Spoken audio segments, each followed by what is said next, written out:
साहेब काय सांगाल, आज आपण ठाण्यातल्या रेशनिंग ऑफिसला जाऊन पाहणी केली आहे. रेशनिंग ऑफिस येथे मी तातडीने गेलो होतो, कारण रेशनिंग ऑफिस हे फार मोठं वर्दळीचं ठिकाण आहे आणि रेशनिंग ऑफिसच्या वर जी झाडं आहेत त्याच्यातल्या झाडाच्या महत्त्वाच्या मोठ्या फांद्या ज्या आहेत त्या कोसळल्यामुळे पत्रा पडला, तिथली कौलं तुटली.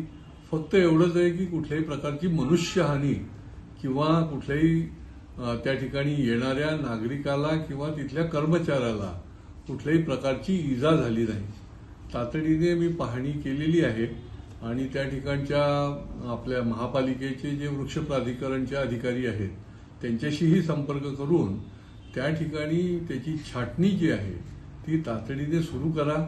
उद्या सुटीचा दिवस आहे आणि त्याच्यामुळे ज्या ज्या ठिकाणी आवश्यक ती छाटणी करायला पाहिजे, कारण की एखाद वेळ ती छाटणी करताना काही पत्रे देखील पुन्हा एकदा तुटतील, तर ती छाटणी करून ताबडतोब त्या ठिकाणचा जो धोका आहे तो धोका मुक्त करा.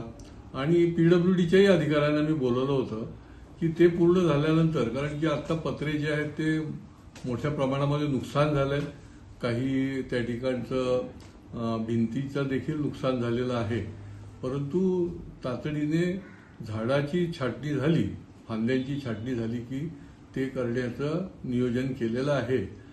रेशनिंग ऑफिस हे पहिल्यापासूनच फार मोठं वर्दळीचं ठिकाण असल्यामुळे मी वेळोवेळी त्या ठिकाणी गेलेलो आहे. म्हणजे 5 वर्षापूर्वी मला आठवत आहे की रेशनिंग ऑफिस पूर्णपणे त्या ठिकाणी एवढ्या मोठ्या प्रमाणामध्ये ओल लागलं होतं, सगळ्या भिंती ओल झाल्या होत्या, गळती चालू होती, तिथले कर्मचारी अधिकारी आजारी पडत होते.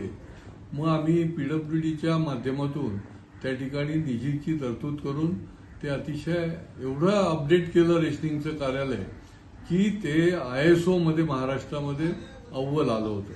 त्याच्यामुळे ही जी काही ठिकाणं आहेत तिथे वर्दळ आहे, लोकांची ये जा आहे, ती सगळी ऑफिसेस जी आहेत ती सुनियोजित राहायला पाहिजेत आणि वेळच्या वेळी त्या ठिकाणी दुरुस्तीचं काम जे आहे ते व्हायला पाहिजे आणि यावर माझा कायमच कटाक्ष राहिलेला आहे.